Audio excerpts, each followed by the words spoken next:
meus queridos irmãos e irmãs, amigos e amigas, que prazer estarmos na presença do Senhor.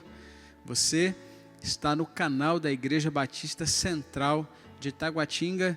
Eu me chamo Mateus e terei a alegria de partilhar com você nesta hora a palavra de Deus. Se você recebeu este link de alguém, saiba que esta pessoa ora pela sua vida e ora para que a palavra de Deus possa alcançar o seu coração. E você também pode fazer isso. Encaminhe este link para os seus contatos, para outras pessoas, nos seus grupos, para que, seja na quarta, na quinta, na sexta, qualquer dia ou horário, pessoas possam ser alcançadas pela palavra do Senhor. Quanto mais nós encaminharmos, maior a possibilidade de que mais pessoas sejam alcançadas pelo poder do Evangelho. Você pode também, todas as quartas-feiras, participar da nossa sala de oração. Enquanto acontece a transmissão do culto neste canal, nós aqui no nosso templo, aqui na nossa área, nas nossas instalações, em uma das nossas salas, nós temos a nossa sala de oração. Nos reunimos para orar, para apresentar os nossos pedidos e para interceder uns pelos outros. Então, fica o convite para que você participe conosco. Este culto está sendo transmitido de forma ao vivo no dia 4 de março de 2026. O mês de março já chegou e nós continuamos vivendo cada um dos nossos dias na presença do nosso Deus. Você pode também procurar o nosso Instagram, procura lá, IBCT_oficial. Lá você encontra todas as informações da nossa igreja, os horários das nossas programações, o que está acontecendo. Você pode nos seguir também no Instagram e acompanhar aquilo que a Igreja Batista Central de Taguatinga tem feito. Você é muito bem-vindo. Quando puder, separe um momento e participe conosco presencialmente das nossas celebrações. Quero convidar você agora a orar. Santo Deus, bendito Pai, nós queremos te agradecer pela oportunidade de, em mais um dia, em mais um encontro, em mais uma celebração, podermos apresentar ao Senhor as nossas vidas. Muito obrigado, Deus, porque o Senhor tem cuidado das nossas casas, tem cuidado dos nossos filhos, cônjuges, pais. O Senhor tem abençoado-nos no trabalho, tem nos dado a provisão do alimento, tem nos dado saúde. E nós apresentamos, portanto, ao Senhor a nossa gratidão e o nosso louvor. Que a Tua palavra continue a alcançar o nosso coração. Queremos meditar na Tua palavra, queremos ouvir a Tua voz, queremos, ó Deus, ter a certeza, durante esse tempo de culto, que o Teu Santo Espírito tem ministrado em nosso coração. Nós oramos assim, pedindo a Tua direção. Fazemos isso, ó Pai, mais uma vez, em nome de Jesus. Amém. Quero convidar você a pensar na palavra de Deus e quero convidar, portanto, você a abrir a sua Bíblia ou a acessar a sua Bíblia no capítulo 39 do livro do Gênesis, o primeiro livro que nós temos nas Sagradas Escrituras. Vamos pensar um pouquinho nesta noite sobre a vida de José do Egito, este personagem que já virou história, já virou filme, já virou novela, e nós podemos ter muitos aprendizados quando pensamos na história de José do Egito. Eu fico, todas as vezes que eu leio a história de José, eu fico impressionado, meus queridos irmãos, com o poder de Deus. Um jovem que foi vendido como escravo, foi arrancado da sua terra, foi arrancado da sua família. Ele foi vendido para outra nação, para outro povo, e não apenas foi vendido, mas ele foi acusado injustamente, ele foi preso, já sendo escravo, ele foi preso, ficou largado, jogado em uma prisão, em um cárcere, e mesmo assim Deus mudou a sua sorte, e José, chamado José do Egito, se tornou o segundo homem mais importante daquela nação. Abaixo do faraó, abaixo do governante maior da nação do Egito, a principal nação da sua época, José era que tinha a autoridade e a responsabilidade de governar e liderar aquele povo. Meus irmãos, que história fascinante, que história impressionante.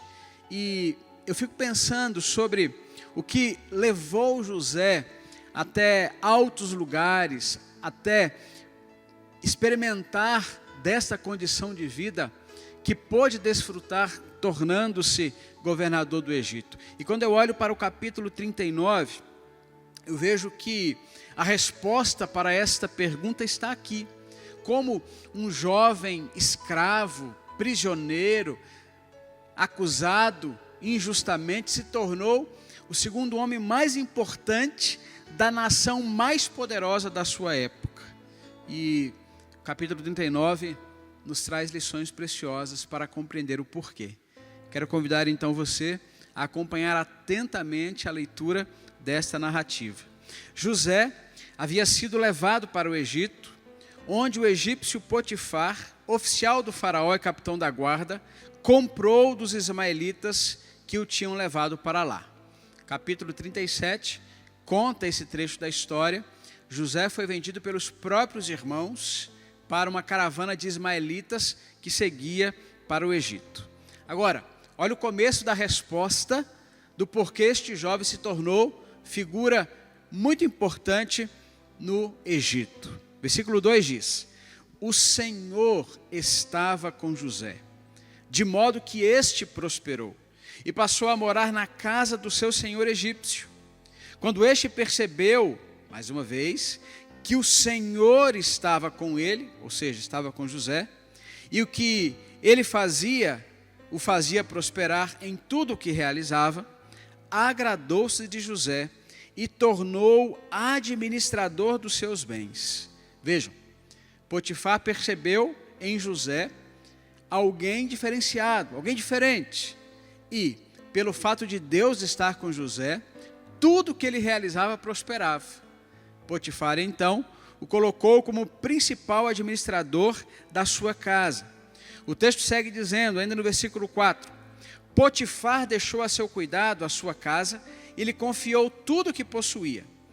Desde que o deixou cuidando da sua casa e de todos os seus bens, olha só, o Senhor abençoou a casa do egípcio por causa de José. A bênção do Senhor estava sobre tudo o que Potifar possuía, tanto em casa como no campo. Assim, deixou ele aos cuidados de José tudo o que tinha e não se preocupava com coisa alguma, exceto com a sua própria comida. Aí entra o primeiro grande obstáculo, o primeiro grande desafio, quando José estava já no Egito.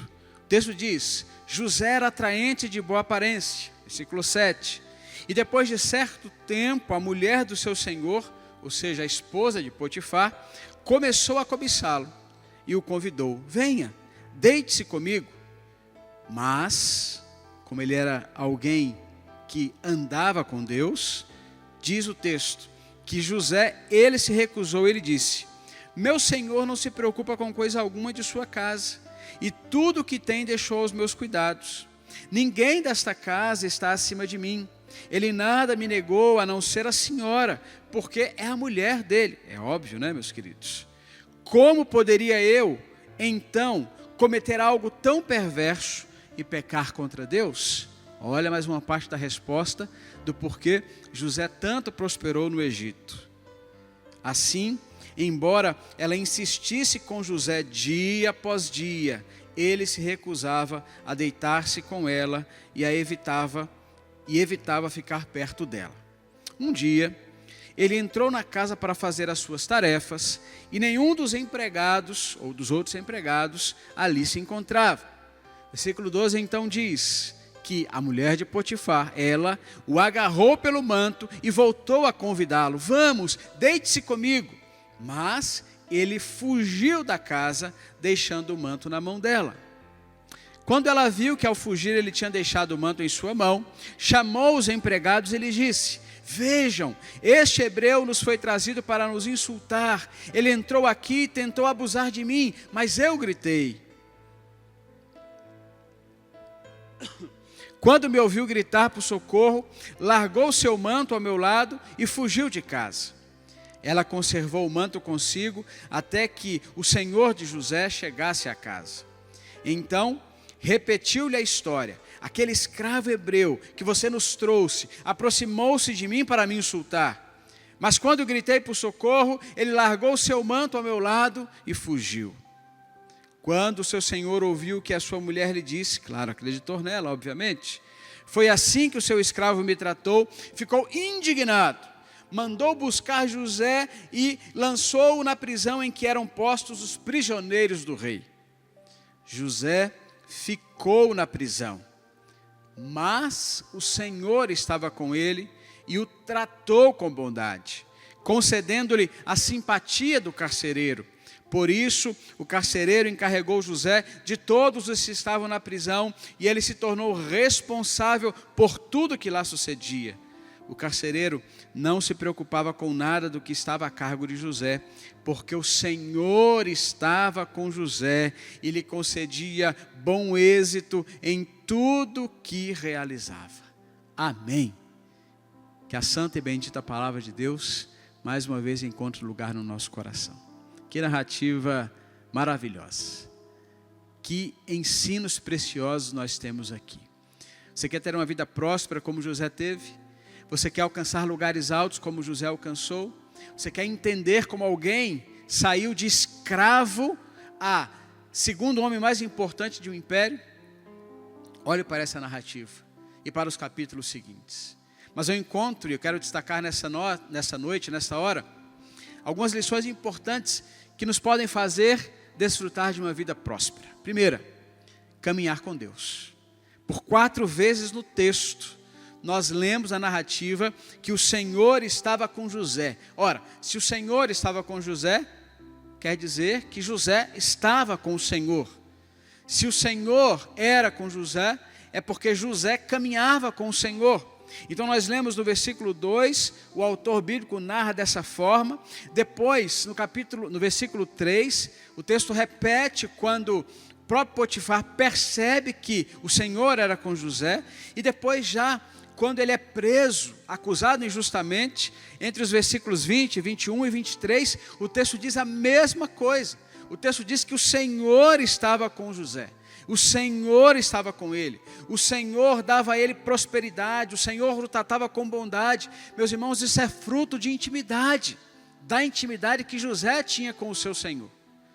Se você quer ter uma vida de prosperidade, nós estamos ainda no começo de 2026, estamos entrando no 3º mês, ainda há muito a se viver, ainda há muito a se realizar neste ano e nos anos vindouros, dos próximos anos da sua vida, da nossa vida.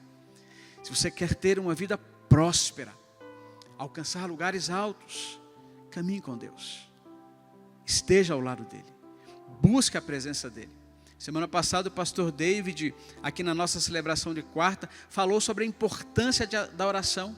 Falou sobre a importância de nós dedicarmos tempo em quantidade e também em qualidade na presença do Senhor. Faça da oração um dos principais recursos da sua caminhada de vida, da sua jornada nessa terra. Busque a presença do Senhor, converse com Ele, tenha intimidade com Ele e você irá prosperar. Não porque Ele vai conceder tudo o que você quer, mas Ele vai colocá-lo nos lugares, nas situações que Ele mesmo tem preparado para você. E sempre o que Deus tem preparado para nós é o melhor. Talvez não seja aquilo que nós queremos, mas com certeza é o melhor. Eu tenho certeza, pelo menos imagino que sim, que José não queria ter sido vendido como escravo pelos seus irmãos. Que José não queria ter de enfrentar uma falsa injúria, uma falsa acusação contra ele. Tenho certeza que ele não queria ficar preso naquela prisão, naquele cárcere. Mas o Senhor permitiu que tudo isso acontecesse, para que José pudesse desfrutar e estar no lugar que o Senhor tinha reservado para ele. Então, confie que o Senhor está no controle.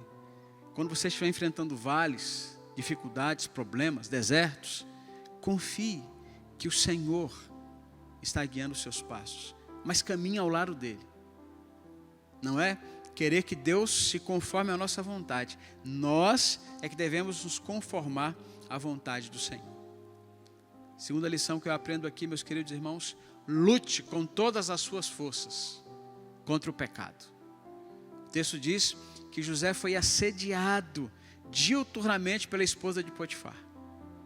Ele foi duramente assediado, ele foi falsamente acusado, mas ele honrou o Senhor.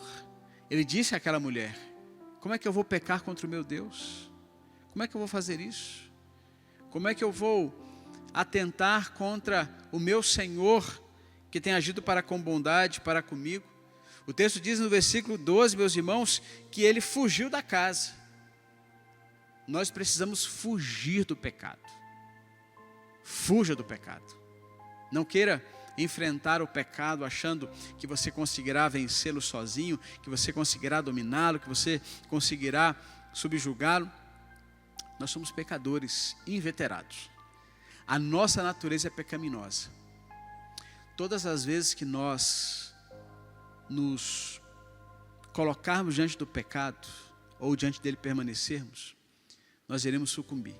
Se Deus não nos sustentar, se Deus não nos livrar, se Deus não nos der forças, se Deus não nos der escape, nós, pela nossa própria natureza, iremos ceder ao pecado. Então, fuja, busque o escape em Deus, como Paulo diz, quando escreve a primeira carta aos Coríntios, capítulo 10, versículo 13.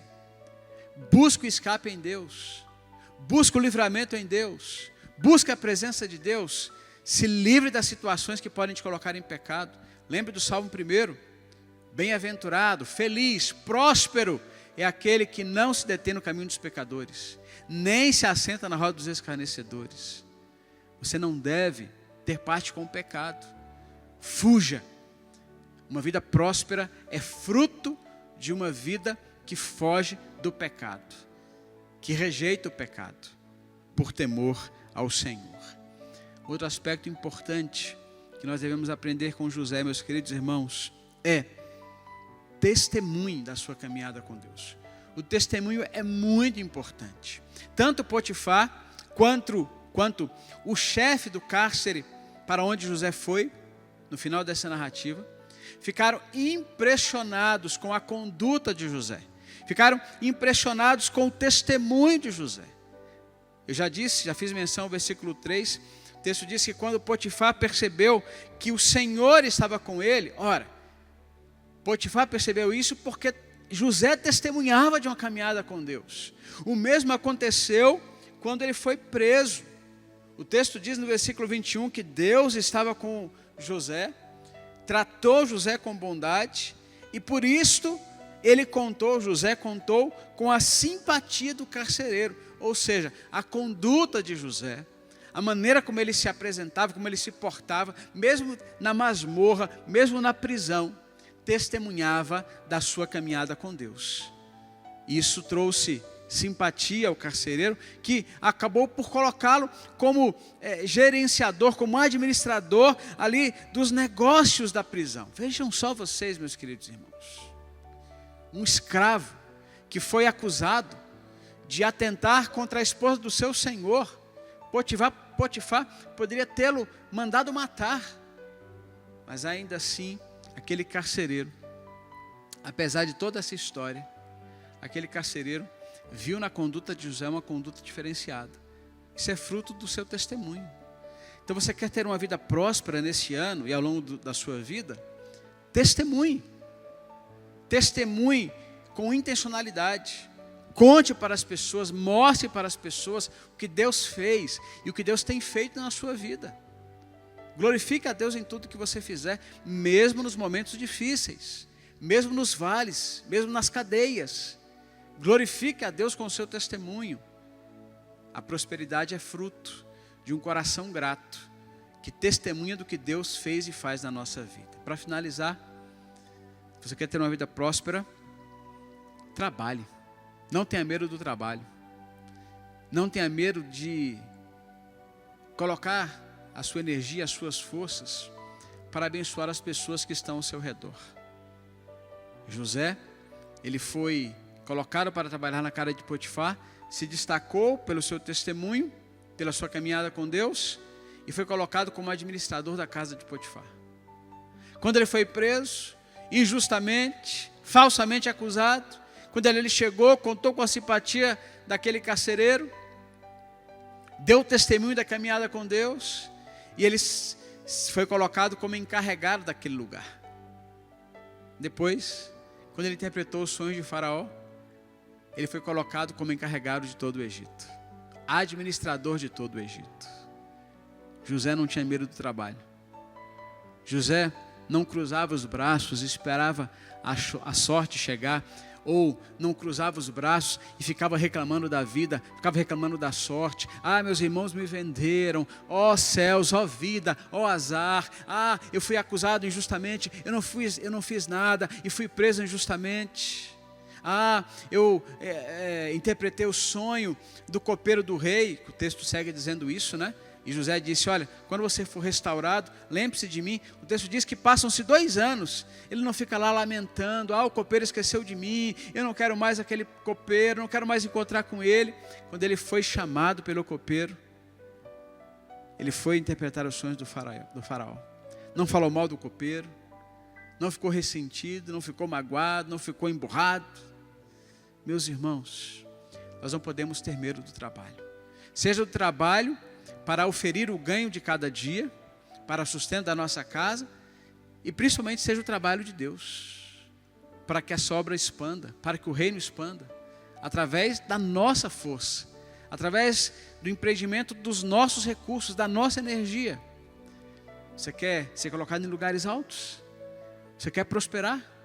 Trabalhe. Trabalhe para o reino, trabalhe para o Senhor, e faça do seu local de trabalho um ambiente onde Deus é glorificado através do seu testemunho.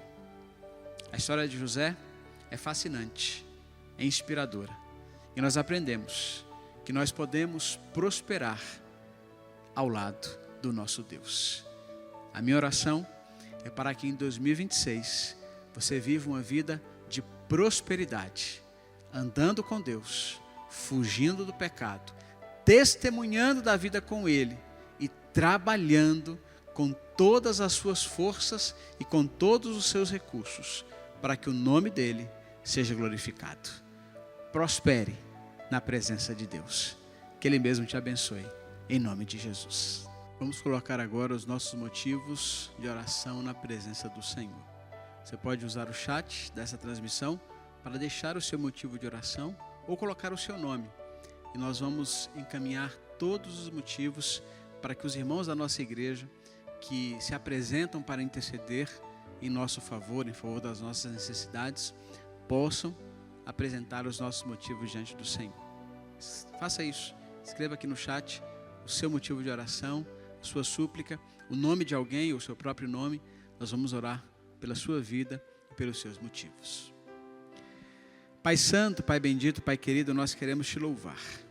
Obrigado a Deus, muito obrigado pela tua palavra.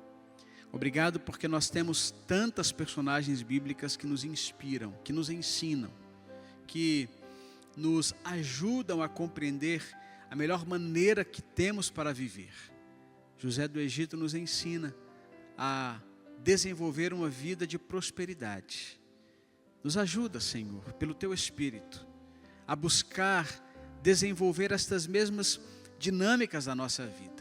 Queremos caminhar com o Senhor em intimidade, queremos ter vida de oração, queremos meditar diuturnamente na Tua Palavra. Nos ajuda, Senhor, a manter a regularidade da leitura da Tua Palavra, da meditação na Tua Palavra, da leitura dos nossos mananciais. Ó Deus, nos dá forças para viver na Tua presença e para servir ao Senhor com alegria no nosso coração. Ajuda-nos a fugir do pecado. Deus, que o pecado não prevaleça sobre nós. Dá-nos discernimento, dá-nos sabedoria, nós possamos evitar lugares que nos conduzirão ao pecado, situações que nos levarão ao pecado, conversas que nos levarão ao pecado. Nos ajuda a evitar isso, nos ajuda a ser sábios e a fugir do mal, fugir da aparência do mal, fugir do pecado. Ajuda-nos, Deus, a ser intencionais no nosso testemunho, para que as pessoas nos vejam como aqueles que caminham com o Senhor, não para o nosso próprio mérito, não para a nossa própria glória, mas que pessoas vejam em nós Cristo Jesus presente em nosso viver. Que nós possamos diminuir a cada dia para que o Senhor cresça. E nos ajuda, Senhor, a trabalhar, a ser excelentes profissionais, a ter esmero no que fazemos, a ser dedicados, mas também a trabalhar pelo reino, para que o reino expanda, para que mais pessoas se convertam. Ó Deus, usa as nossas vidas, que nós tenhamos dedicação, tira de nós a acomodação, tira de nós a preguiça, tira de nós o desânimo, para que nós possamos trabalhar para a glória e louvor do nome do Senhor. Nos faz prósperos em Tua presença, ó Pai, é o que eu peço a Ti. Pai querido, peço também que o Senhor possa visitar a cada pessoa que está conosco, cada pessoa que está tendo acesso a essa transmissão. O Senhor conhece cada pessoa, o momento que cada pessoa está vivendo, a necessidade que essa pessoa tem, e eu oro ao Senhor, visita, Senhor, cada um de nós com a Tua boa mão, de acordo com a Tua vontade, diante da nossa necessidade, que nós possamos confiar em Ti, confiar que o Senhor tem o melhor para nós. Oramos pela nossa igreja, pela liderança da nossa igreja, oramos, ó Deus, pelos pastores, diáconos, líderes de ministérios, líderes de PGMs, oramos pelas nossas ações, pelos nossos projetos, oramos, ó Deus, pedindo que o Senhor nos conduza em tudo, e que em tudo o Teu nome seja exaltado. Pedimos também pelas pessoas enlutadas, oramos pelos enfermos, clamamos, ó Deus, por aqueles que precisam de uma porta de emprego. Ó Deus, em nome de Jesus, atenta para a nossa oração, cuida de nós, nos sustenta, é a oração que nós fazemos, em nome de Jesus, amém e amém. Que Deus abençoe a sua vida. Nós nos reunimos todas as quartas-feiras, como eu disse, também nesse horário, às 20 horas, aqui em uma das salas do nosso templo. Venha para a nossa sala de oração quando você puder, você será muito bem-vindo. Você pode também participar de um PGM, manda uma mensagem para nós, entre em contato pelo WhatsApp, procure um dos líderes no domingo, para que você possa visitar e conhecer um dos nossos pequenos grupos multiplicadores. No próximo domingo, espero poder te encontrar aqui no templo. Temos a escola bíblica, às 9 e às 17 horas, e as nossas celebrações, às 10h30 e às 18 horas. Você é mais do que convidado a estar conosco. Que o Senhor te abençoe e te guarde. Que o Senhor faça resplandecer o seu rosto sobre vós e tenha misericórdia de vós. Que o Senhor sobre vós levante o rosto e vos dê a paz, hoje e para todo sempre. Amém e amém. Deus abençoe a sua vida. Até o nosso próximo encontro. Tchau, tchau.